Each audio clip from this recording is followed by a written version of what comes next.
Hello, everyone. I'm Darian Gold, and welcome to All Things Pilates, Season 7. In this season, you'll hear inspiring stories about the healing power of Pilates and from teachers around the world who will share how they're helping to make Joseph Pilates' wish come true by bringing more attention to the gift he left us, Contrology, transforming bodies one studio and one country at a time. My guest, Gwen Miller, and I have a few things in common. We love what we do. We enjoy educating our students to the best of our ability, and we especially adore cats. But we also have something in common that isn't worthy of our affection. We both have a condition called osteopenia. You may recall Gwen's last visit to All Things Pilates in Season 5, and we celebrated her book, Safe Movement for All Spines. For this episode, we'll focus on living with and perhaps healing from osteopenia.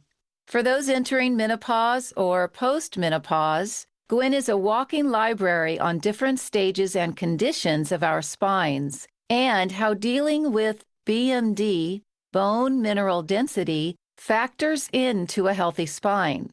If you're interested in keeping your bones healthy and learning about preventative measures, this is an episode for you. So have a seat, a glass of almond milk, and let's get into this. Hi, Gwen. Hi, Darian. This is old hat for us. Well, we've talked in this way many times before. It's nice to be back. Thank you. It's an honor. Thank you.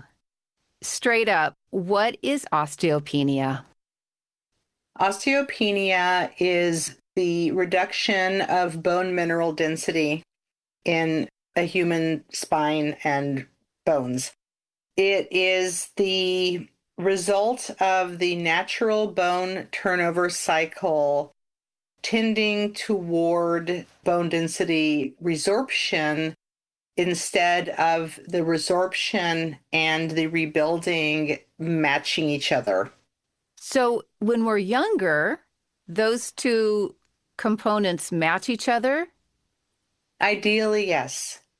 What happens is the bone mineral density is building up in young people up until about the age of 25 or 30, ideally. And once you get to about 25 or 30, you have as much bone density as you're going to get. So this is why it's also called a pediatric disease, because sometimes there are factors such as dieting and malnutrition, absorption issues, disease factors, genetic factors that can affect bone density and in a young person.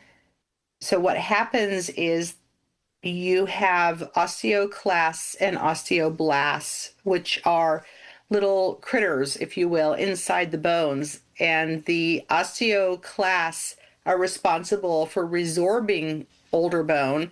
The osteoblasts are laying down new bone.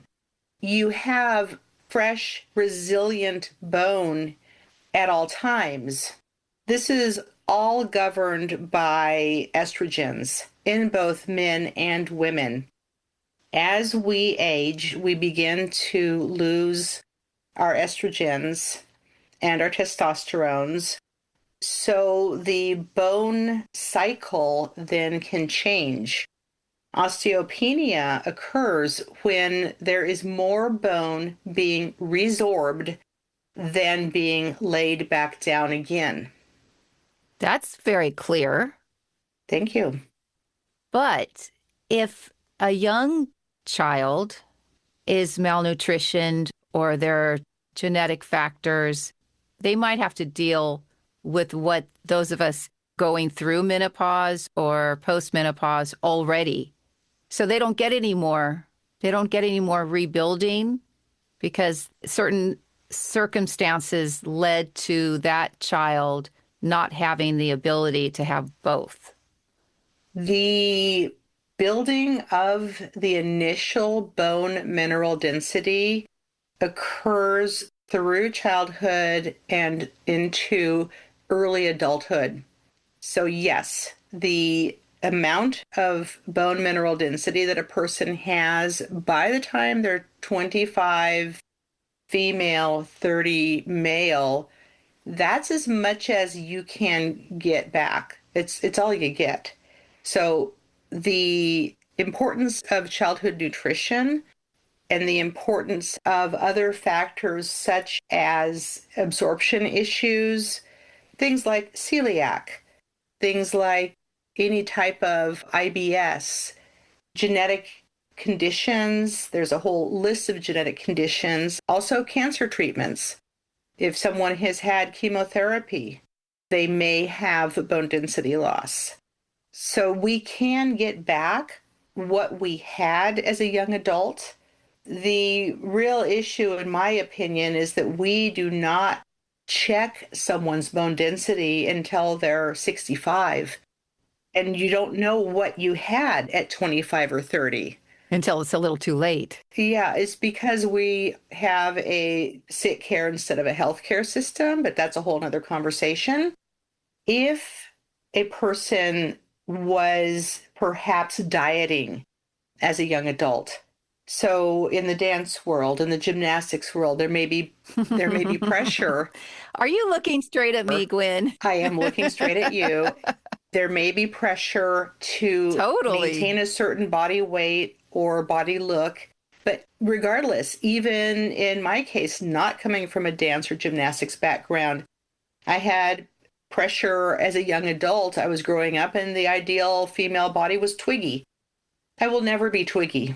That's just not my body type. But the pressure was there, and so I dieted, drinking sodas, especially the dark ones.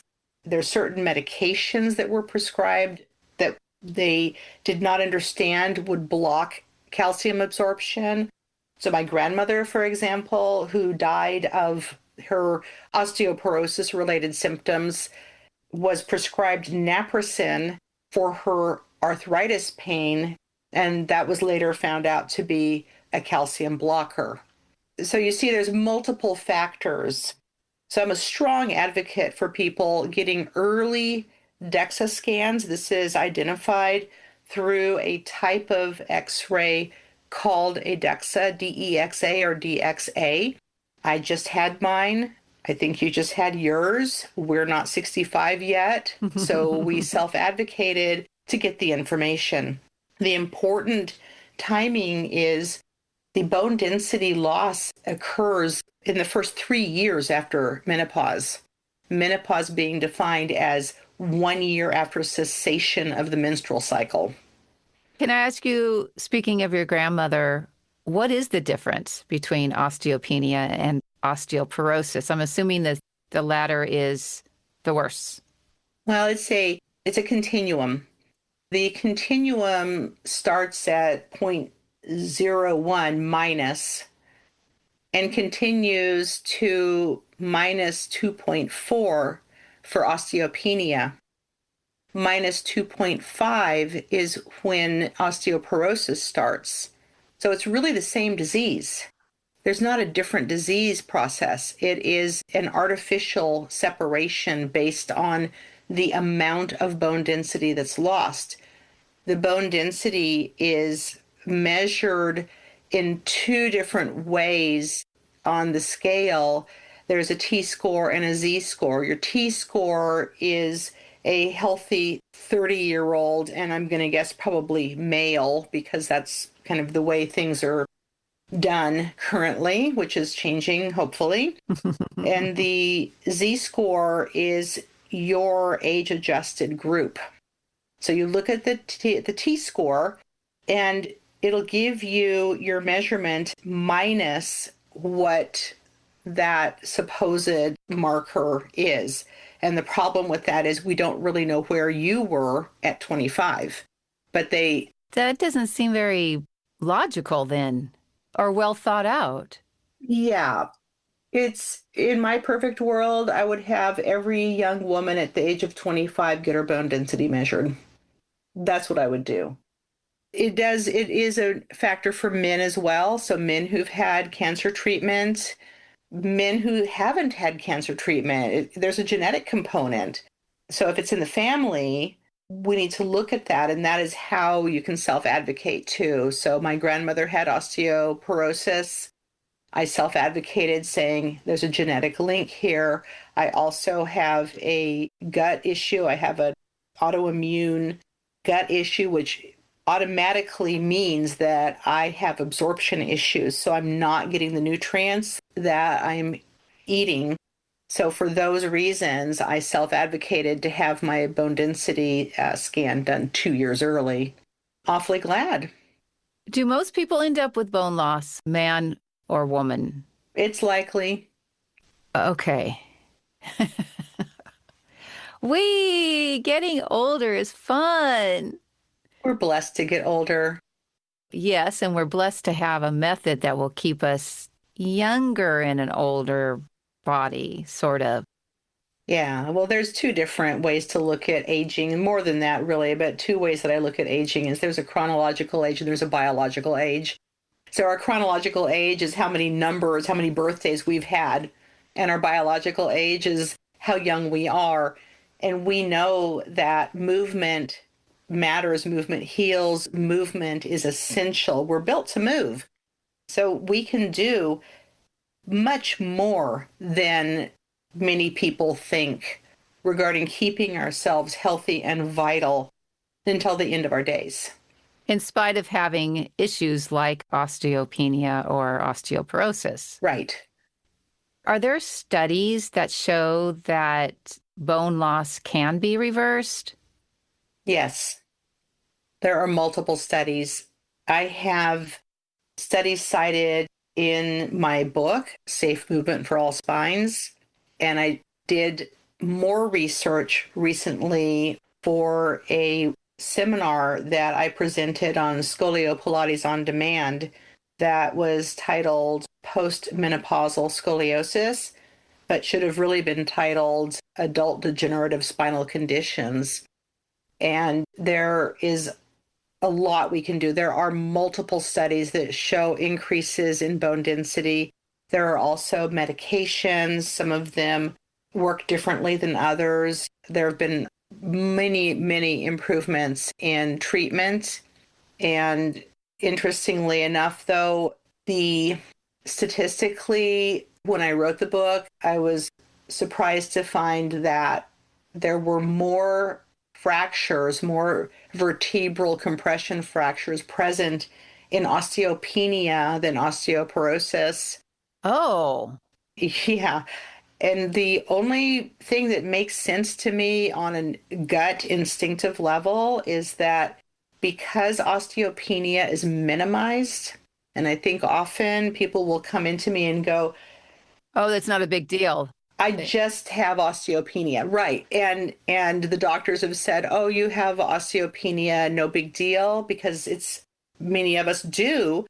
There's no behavior modification instruction that goes with that. Basically, what I was told when I went in to have my DEXA scan, and I don't know if this was your experience too, Darian, that if I showed osteopenia, they would wait and see how it was in 2 years. It's like, wait and see. Really? Nothing else? Like, if you know you have bone density loss, isn't there something you can do at that point? But that's not medically where they're going. Now that you mention it, yes, that was in the findings and what the doctor, because we both have Kaiser, don't we? Yes. Yes. So that's probably something they say to all us girls. Right. Yeah.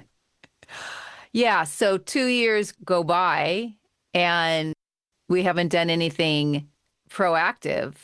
I, the next day, bought a big old bottle of calcium citrate and continued taking my vitamin D and vitamin D3 and K2, and then started on weight training.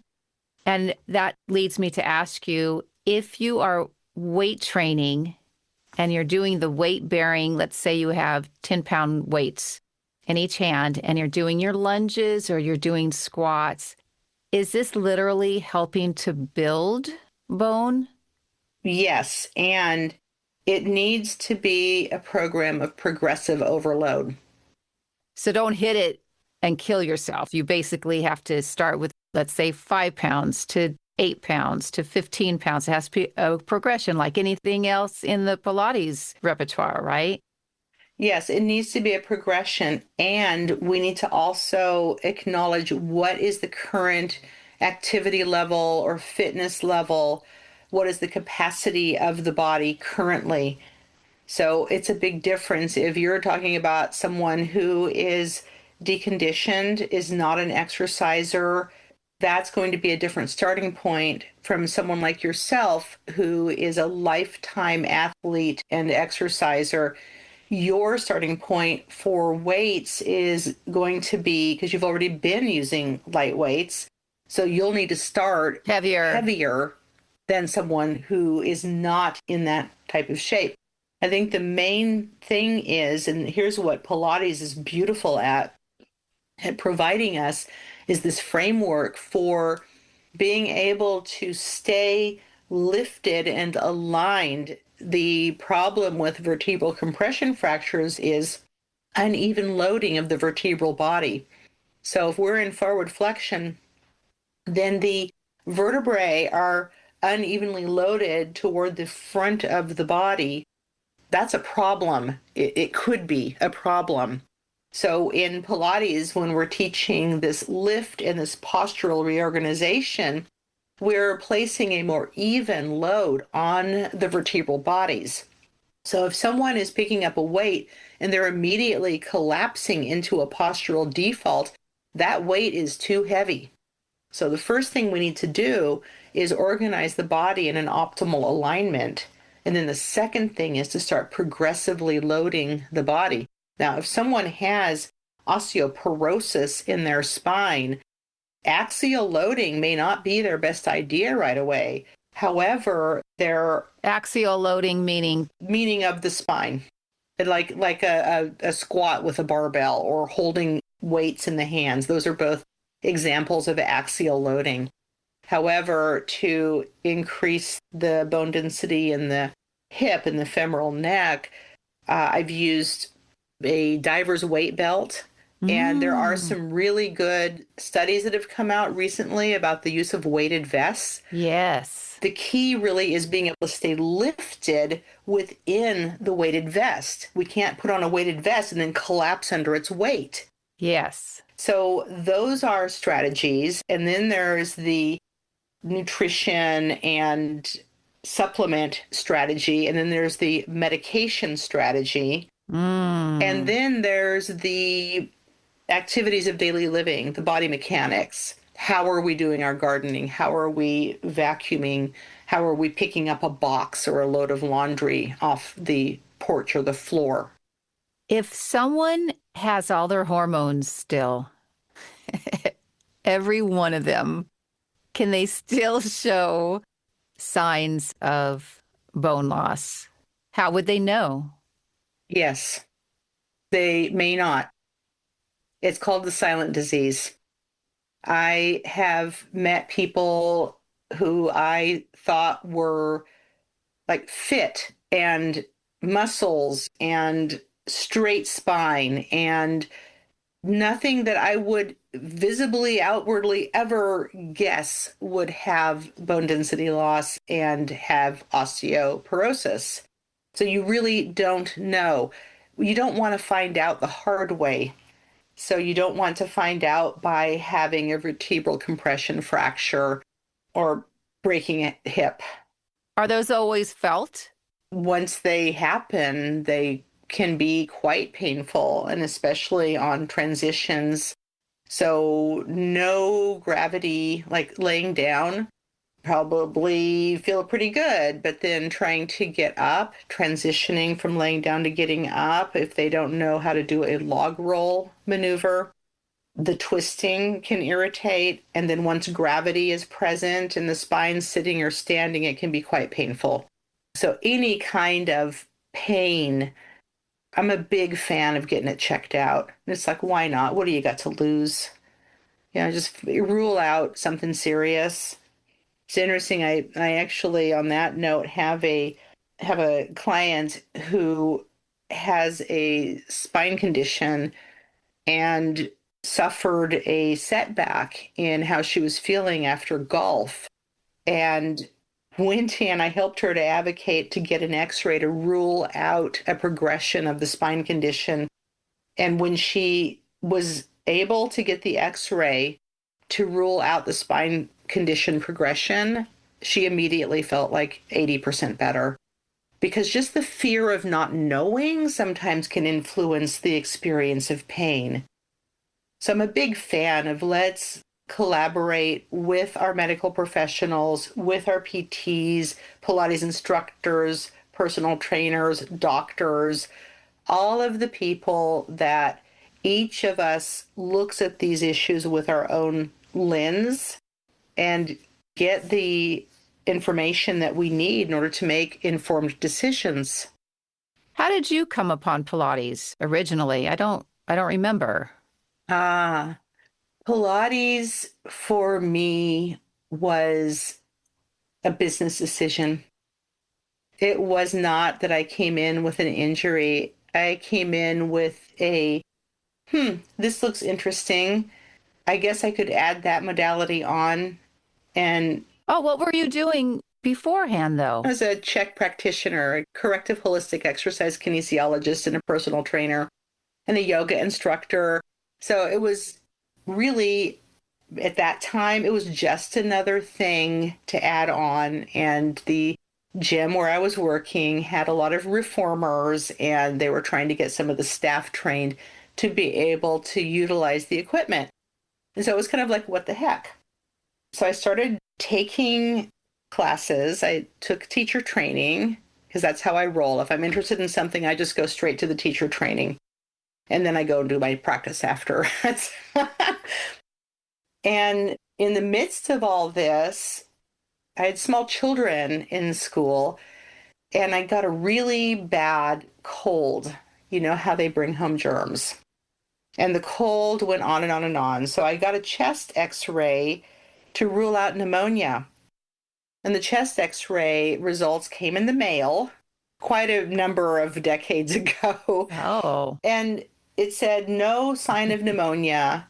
And then it said DDD and DJD of the thoracic spine. And I was like, what is that? I was only 40. So I had had a lifetime of being overweight and having very poor posture. And I had developed degenerative disc and degenerative joint disease at least 10 years earlier than you would normally see in a body. I went to my PT friend. My PT friend said, you need to stop doing squats. I was doing a lot of weightlifting at the time. I said, why? He said, you're going to wear your spine out. So I stopped doing squats and I started doing Pilates oh. because that was a place that I could go and still exercise my body, but in a way that would keep me safe. And I did Pilates and went through it, fell in love. First time somebody had me lay down on a reformer and I got a workout in while they told me what to do, I was in. I'm telling you, I think that is all of our experiences. Yeah. I had that spiritual experience. Do you remember my telling you about that? I mean, I literally that first time when I pressed the carriage out, it's as if time stood still. It got very quiet. I must have left my body or something because I felt sort of sitting on a cloud or something. There was just white space around me. And then I heard that buzzing sound in my head. And when the carriage came in, that first rep of the carriage coming in, I knew this was it. And I bet you everyone listening had that experience. I don't know about leaving their body, but just recognizing that it provides the stretching and the strengthening and the core control, all a lot of bang for your buck. Yeah. And as a teacher, as a practitioner, and now a therapist, the first time I walked into a teacher training. I looked around, I was just like, my life has just become so much easier. I was coming from a perspective, from a background of corrective exercise, of doing really intense, detailed assessments of the bones and the muscles of the body and alignment and building these programs and periodization programs for people. And I looked at the apparatus and I was like, my job has just become 100 times easier because it's all here. It is. It's all here. It's amazing. The It is. brilliance. Yeah, 100%. But may I ask you, if someone comes to you and has a bone loss issue, do you design a Pilates program for them that is different than, let's say, a healthy, normal body, as Ramona would say? Yes, absolutely. As a matter of fact, I have a program type. I've trademarked it. It's called Osteo Reformer. And I have taken 6 principles that need to be part of a program for a person with bone density loss and developed them into a way to teach either individuals or groups that cannot, should not advisably be doing 100% of the Pilates repertoire. The things that we need to be most concerned about are the uneven loading of the spinal vertebrae. So this would be flexion biased movements wherein we have loading specifically on the lumbar or thoracic, such as jackknife and corkscrew, inversions, a high bridge, high bicycle.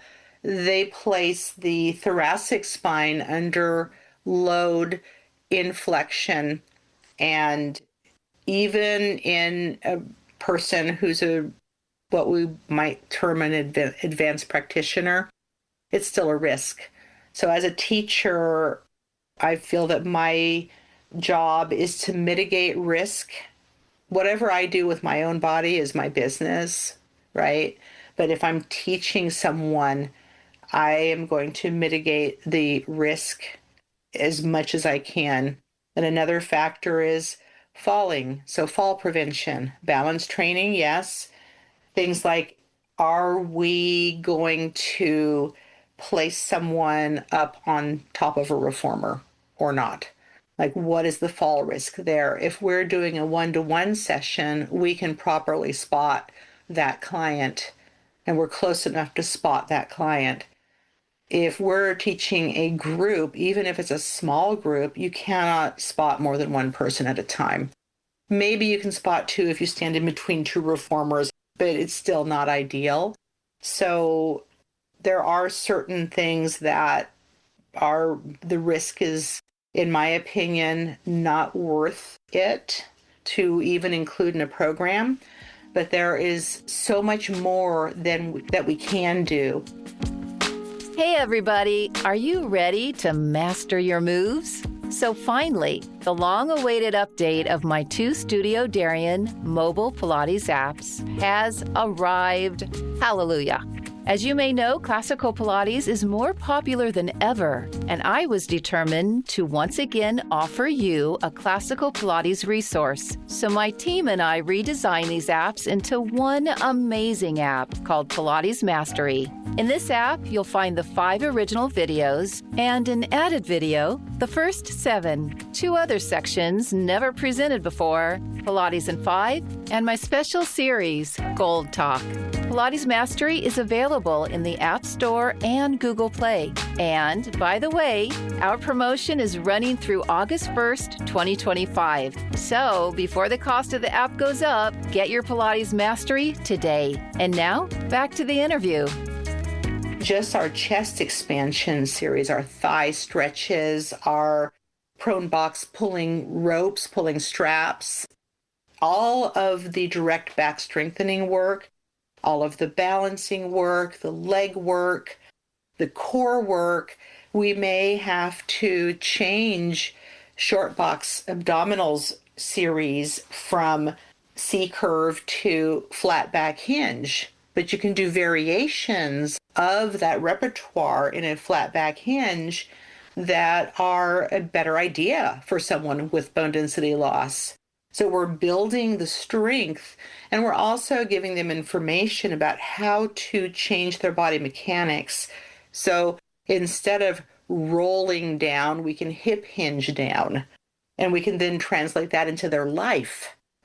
Okay, stop right there. If you're hinging and not flexing, are you putting too much strain on the hip flexors? No, no, that the hinging, I'm thinking of neck oh, pull neck right now. pull. How we were Yeah. taught to how, for example, in mat class today, I had people double up their TheraBand and put it around the base of their skull so that they have assistance while they roll up and roll down.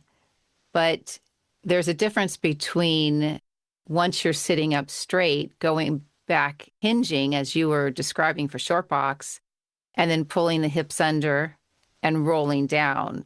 So if you go flat back, you're definitely putting strain on the front body. Would you at any point draw the hips under, or are you going down flat all the way? You're going to need a strap at your ankles. You're not going to go down all the way. Okay. So you'll be treating it as a different exercise. So the really the strain on that in that exercise, as you are leaning back, you reach that point where you need to curl the hips under and then roll down. So that's going to be an individual place depending on the strength of the practitioner.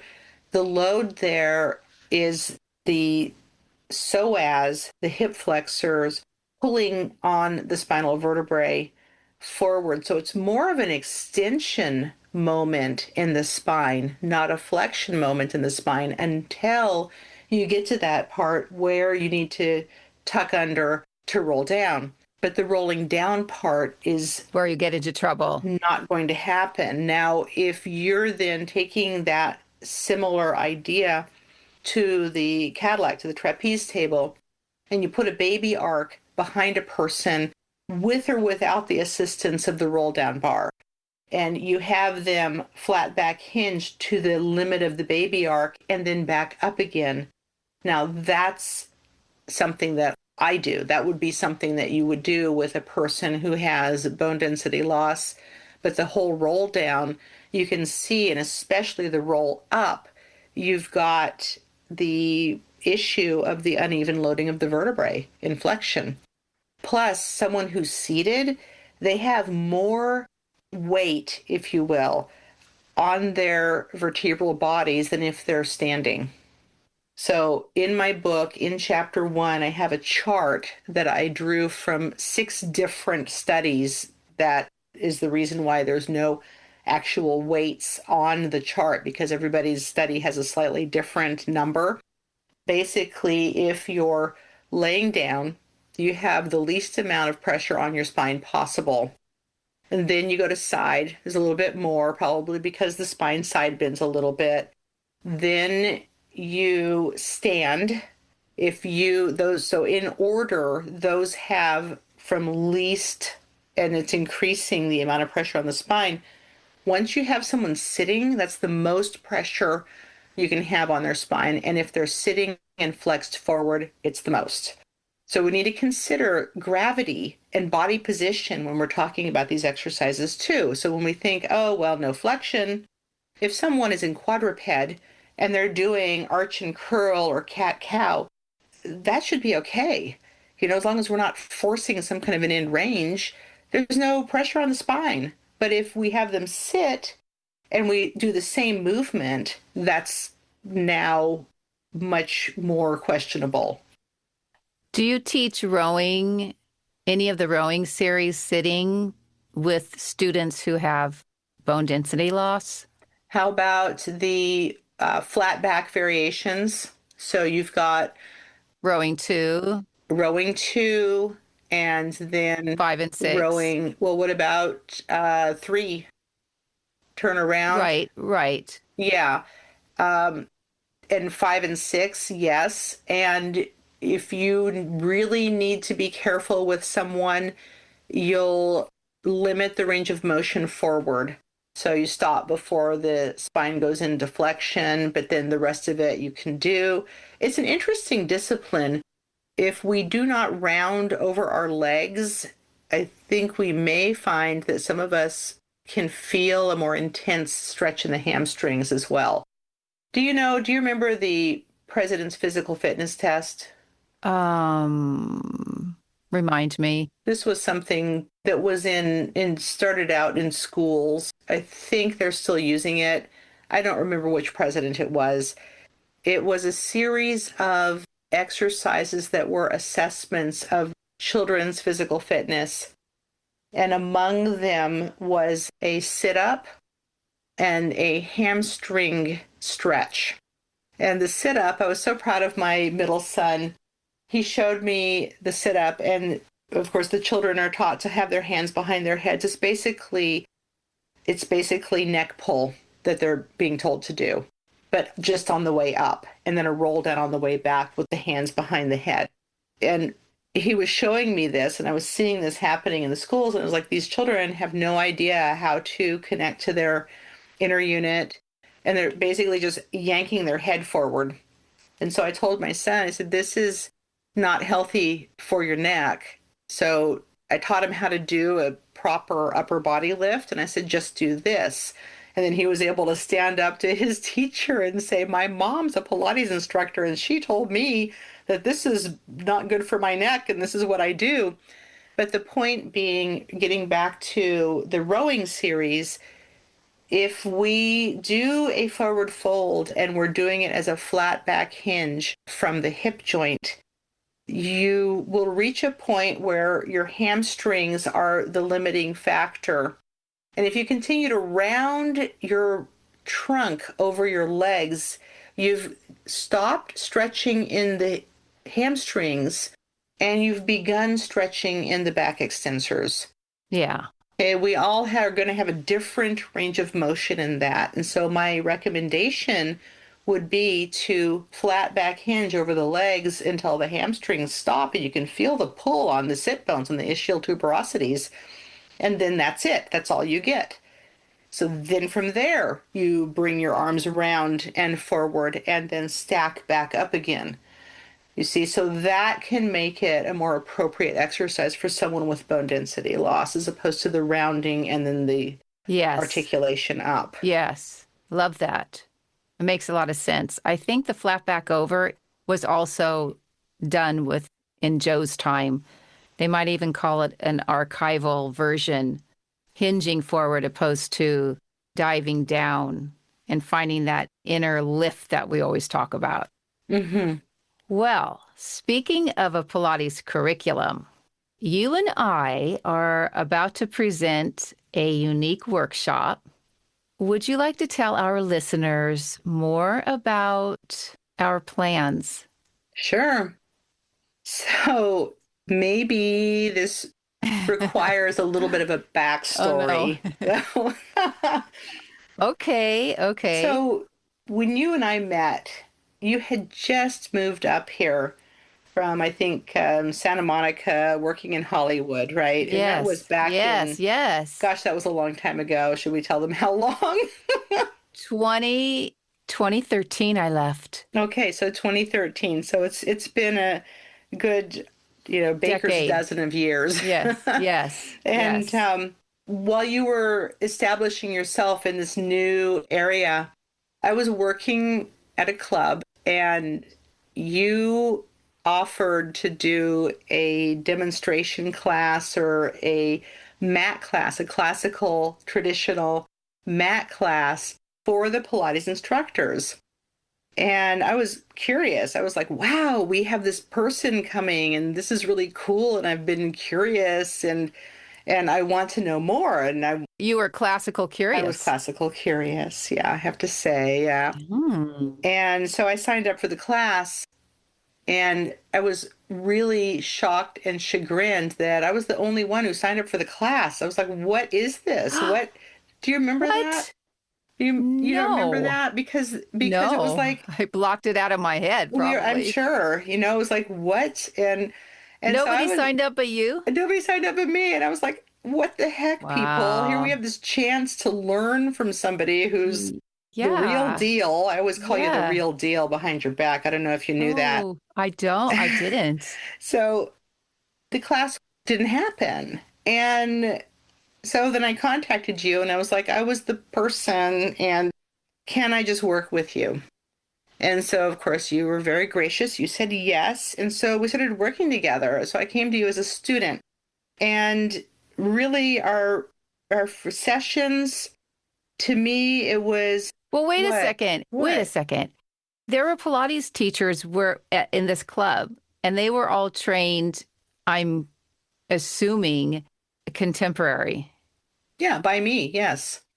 Most of them trained by me. Not all, but most of them were trained by me as Oh. contemporary teachers. But see, this whole thing, I think, really highlighted to me this misunderstood or misunderstanding between what is classical, traditional, and what is contemporary.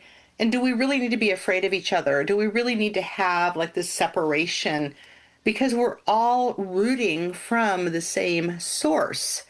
And I think it highlighted to me how easy it can be for people, just anyone in general, to not explore something because of what they've heard instead of what they've experienced. Now, I'm a very inquisitive person, and if I have a question, I will ask the question and I will research the answer, and that's just how I'm built. But you only know what you know, and I think that sometimes we can get into a bit of a trap or a self-dialogue of this is bad and this is good or some kind of a dichotomy. Okay, so that's why people didn't show up? I guess. I mean, it also could have been just everybody's busy and Pilates instructors tend to like not take time for themselves, which we also know is a problem. Well, the class was advertised, I'm assuming, Yeah. Yeah. within the club. It was a long time ago. It's Okay. okay. It just, we I'm can just let it go. But I am telling you, that's how we met. let it go, Darian. Let it Let it go, go. Terry. And I know. It's 12 years ago. Okay. Most of those teachers have gone and studied with you since. Okay. I think it was just like Oh, one of okay, those okay, things. okay. So, yeah, because I'm a big fan. So you came to study with me. Yes, I came to study with you. I was like, this is a fabulous resource right in my backyard. It wasn't a short commute, but it was worth it. And when we started working together, our first sessions, I feel like were really an exploration of how I was taught, how you were taught, what were these similarities and differences in our interpretations of the exercises. And then you've attended a couple of my spine workshops Yeah. as well.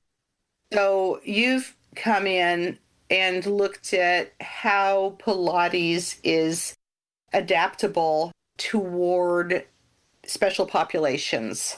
So we've got this like really diverse yet connected breadth of experience between the two of us. And I think that what we're on now is a mission to highlight not just the differences, but the similarities. Look at the original work, look at where these converge. And then with my background, what I love to do is you are brilliant at really reading the body in front of you and explaining in very clear language where the movements to come from.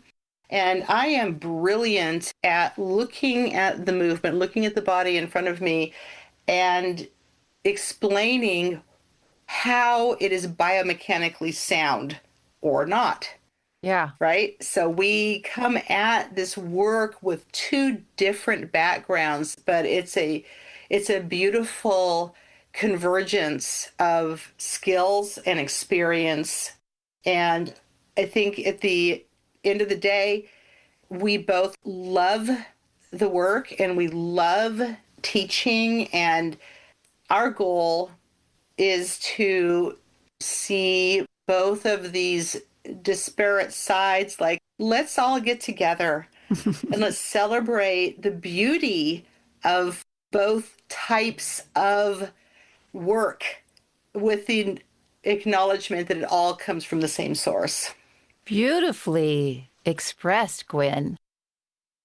And I would like to add that another goal and another idea that we will be sharing is people will get the opportunity to be on one of my Grotz reformers, especially those who've not tried it. It's quite a shocking experience.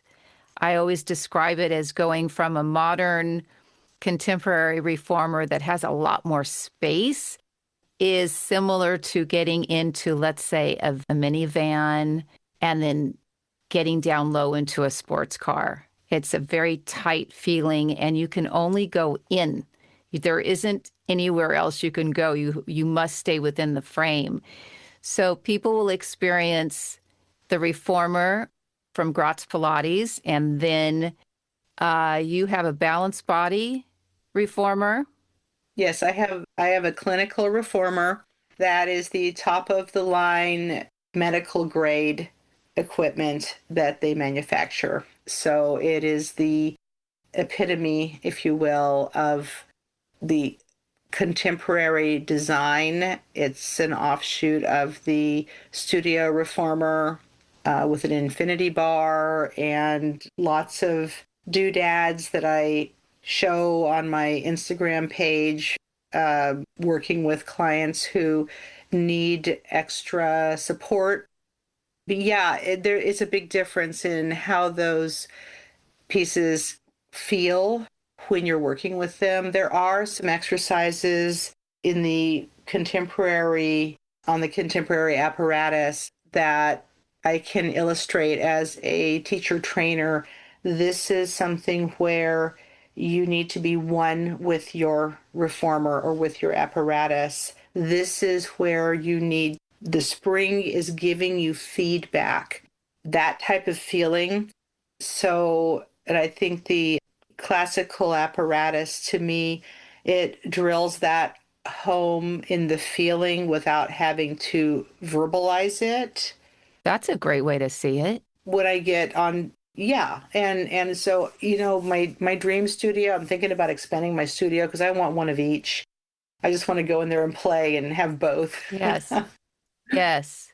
And so the teachers who would be interested in our workshop, they come from both sides because there are pluses working on a variation of Joe's original design.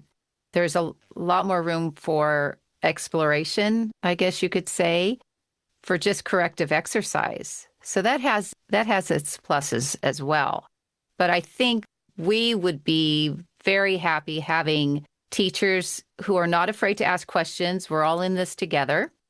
And they're coming to learn both from my background and your background and have an experience where they walk away, hopefully taller, more open, that they can describe to their students, for example, elephant, how elephant feels on a classical reformer and where your body has to be in space opposed to a contemporary reformer and how different the foot bar is in relation to where your feet are against the shoulder blocks.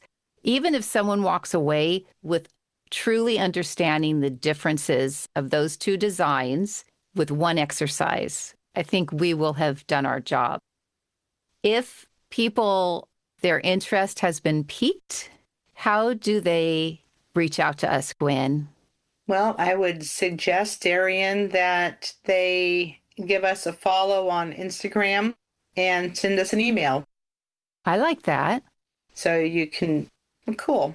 So you can email me at gwenmillerstudio@gmail.com. You can join my email list at gwenmillerstudio.com. And you can find me on Instagram at Gwen Miller Studio. And what are your handles, Darian? What are my handles? My handles for IG is Darian_gold_Pilates_expert. A lot of underscoring.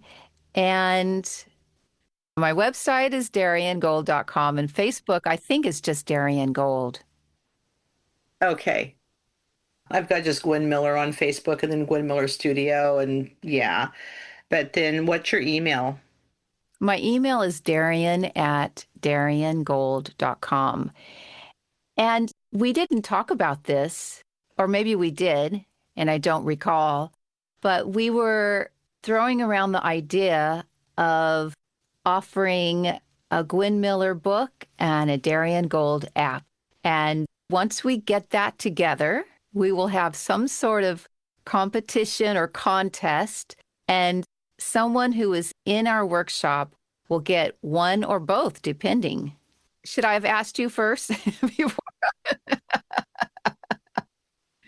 Okay. Well, no, that's fine. I am completely fine with that. Yeah, I appreciate that we're going to add value to the workshop. And I appreciate that the way that we work together, it's not a good, bad thing. It's Information. this is the difference and this is the similarity. This is the information. That's right. So we can continue offering our experience to Pilates teachers Yes. just to become better teachers. Yes, that's the goal. That's underneath all of it, is just to become better and to understand more deeply what's possible in our own body, as well as our client, whoever we're working with. And Gwen, you think people are wondering when this amazing, special, unique, filled with lots of information and encouragement workshop will be? We have scheduled August 9th and 10th for our inaugural workshop. Beautiful. And people can email either you or me, Or both. or both, and get on our list. How many people are we taking? That's a good question. It depends on whether we're focusing on apparatus or floor work. So we had discussed 10 to 12 for apparatus. We could slide in a few more people if we also look at the mat work. So, but I think what we are looking at is a dozen to really give a good quality experience. And we need to also look at the scheduling. I think we're looking at mid-morning to early afternoon both days. So we'll be sending out information about that. We'll be doing some IG as we approach. Okay, beautiful. Gwen Miller, thank you so much for your time and for all of your knowledge. So interesting. And we have to take care of our bones, baby. Yeah, we do. Yeah, I'm glad you started doing some weight training, Darian. That's pretty awesome. Yes, the weight's way more than I do. Oh, that's good because your bones are used to carrying you around. Yes, yes. Yeah, it's always a pleasure, Darian. So nice to chat again. I appreciate you. Yes, thank you. And me too. I appreciate you, Gwen. All Things Pilates is produced, written, edited, and hosted by me, Darian Gold. Mastered audio mix, Fabian Romero. Original music, a.k.a. Johnny. If you're enjoying this show, we would love for you to leave a review on Apple Podcasts so you can let others know what you like or love about All Things Pilates. Also, if you're interested in helping to support this podcast, become a subscriber. It helps with the back-end costs that accrue when producing a show. To learn more about our growing community, check out our show notes. There is a fountain of youth. It is your mind, your talents, the creativity you bring to your life, and the lives of the people you love. When you learn to tap this source, you will have truly defeated age. Sophia Loren, actor and singer.